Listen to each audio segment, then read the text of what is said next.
first comedian. Yeah! Let's give it up for Winston Smith!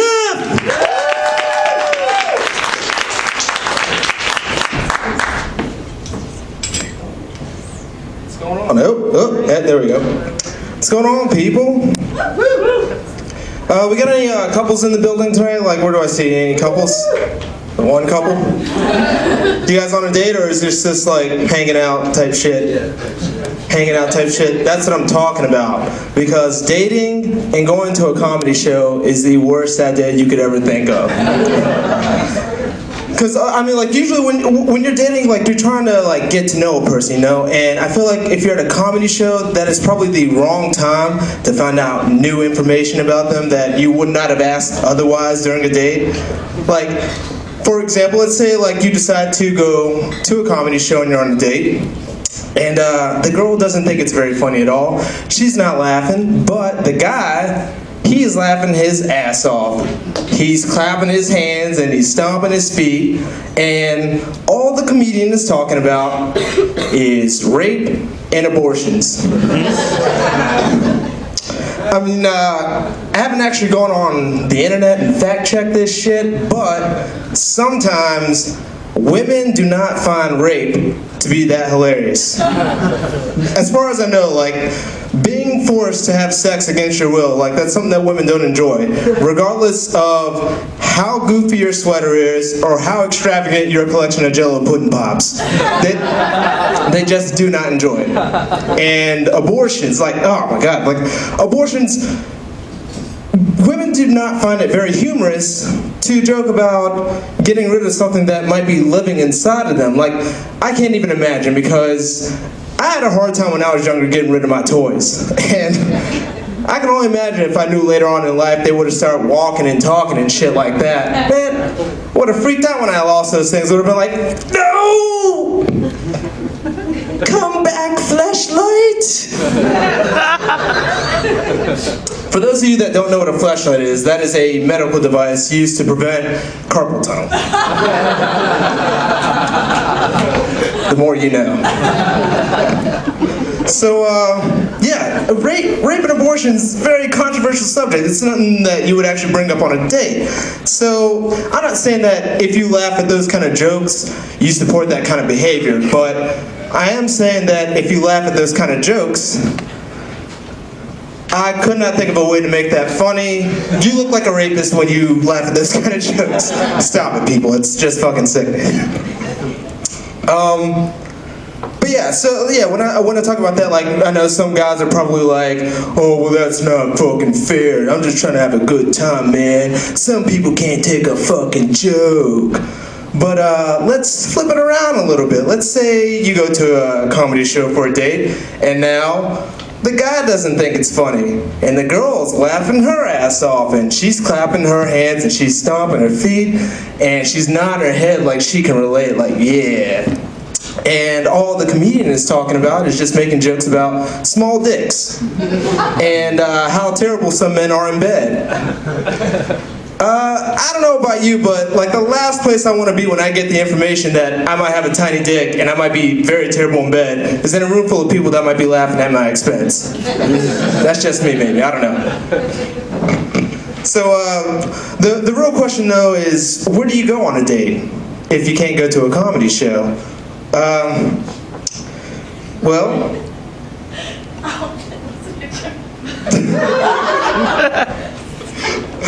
That was, I don't know, I just got heckled by laughing. I don't know why that confused me. What the hell? Someone thought something was funny?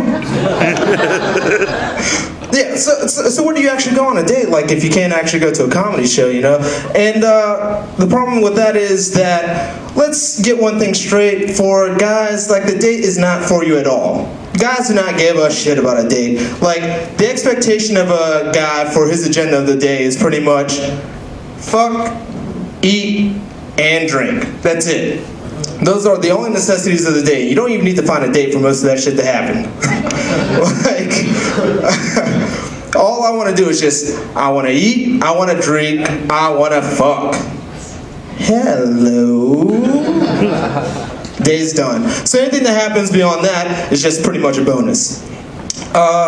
So, like, it's a different idea for a girl because pretty much a date is more or less an audition for you. That's all it is, like, just to see whether or not you qualify to fit the part that she wants you to play.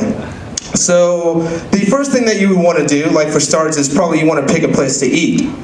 And my suggestion is just to pick a place where there's steak involved. That's very important because you don't want to pick a place that's too cheap.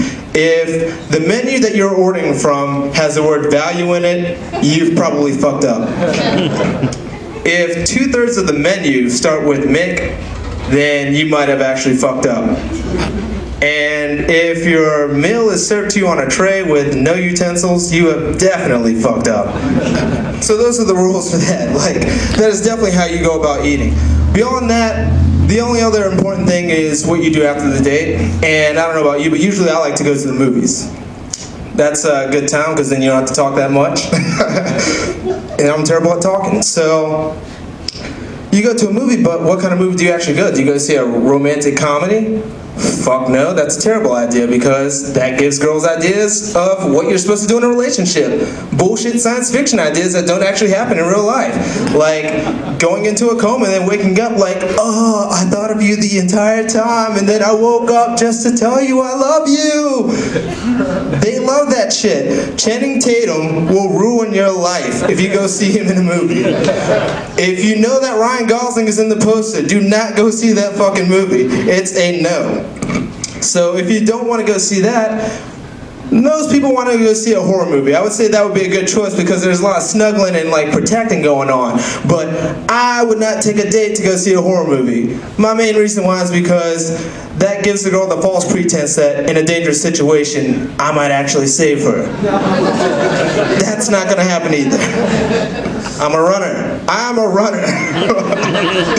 Every man for himself in those situations. So I just don't, and like the other thing about horror movies is even if like I'm totally fine with it, let's say she jumps in the movie theater and I jump. Now I look like a bitch completely. Like who's gonna save who at that point?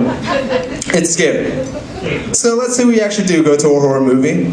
And after it's over, you know, I drop her off back at her place because obviously she's not going home with me. That's when the actual horror starts. Because I don't know about you guys, but even if I don't find a horror movie to be very scary, the thought of it lingers in my head for like 3 or 4 days, and like some images might come up just completely fuck with me that didn't even happen in the actual movie. And it starts as soon as I walk to my car. If I'm walking to my car by myself, I'm starting to walk, and then the echo of my own footsteps just all of a sudden scared the shit out of me, like, and the echo is like, what the fuck is that? So now I'm mimicking myself like an idiot in the middle of the street, like, what? 10 minutes later, I'm sitting in the middle of the street just tap dancing like, I know you're there, ghost! And that's how it starts. And that's not the end either. As soon as I get to the car, as soon as I see the car, I'm immediately like, can't get my hand out of my pocket. I'm trying to get my keys out. Fumbling with my keys. I totally see how people die in movies now because I immediately panic and there's nobody there at all. I'm just by myself in the streets looking for my fucking keys in my pocket I can't find. I'm trying to unlock the door. When I finally get in the car, what's the first thing I do? I look in the back seat because for some reason I think that someone has no life whatsoever and has decided they're going to sit the entire time I'm on my date to wait for me and hack me when I'm alone. I don't know why that's a thing that would happen, but it is, and it terrifies me. So then I get back to the house and things in my house scare the shit out of me. It's terrifying. Has anyone here ever like seen their dog bark at something that's not there, and then you get so fucking mad, like, you fucking dog, what are you barking at, you stupid son of a bitch, stop doing that! Oh my god, that shit irks me to no end. It's the worst. Like, horror movies is a terrible idea because if that doesn't scare you, when you go to take a shower, that might frighten you. Has anyone like, because that's, my shower is my personal place where I like to sing. That's my personal concert. But it is not enjoyable when I'm like listening for door openings and floor creaks the entire time. Like, I cannot take a shower after a horror movie for 3 days because every single time I'm just like, what the fuck? And like, it just creeps me out to no end. I have to have like transparent curtains. And the worst part by far which is the actual like dumbest survival rule, but I feel like everyone has at least done this at least when they were a child. Like, and I still do it to this day because I am still a child. But going to bed at night after seeing a horror movie and being terrified and thinking that you might die. The long struggle from the light switch to the bed is the worst because you have to come up with some kind of plan. Like, okay, and you sit there like at the light. She's enjoying this and I'm loving it. So like, you get there at the light and you're sitting like, all right, I'm gonna turn this bitch off.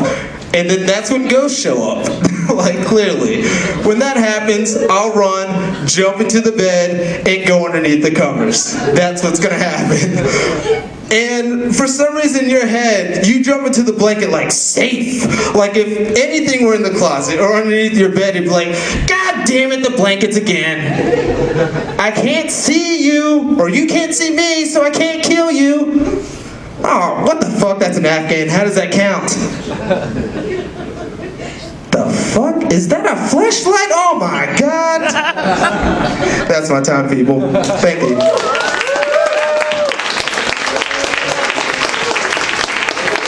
Give it up for Winston!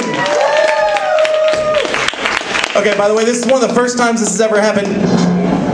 Did that freak you out when you laughed and it scared him? We comics, we're not used to laughter. So try to tone it down just a little bit. And as he was talking about it, do we have anyone in here that's on a date tonight? Are you guys on a date? No? You looked back and forth at each other, so I didn't know. It's like, we are, but don't tell him. He's gonna focus on us. Shit. Okay, you guys ready for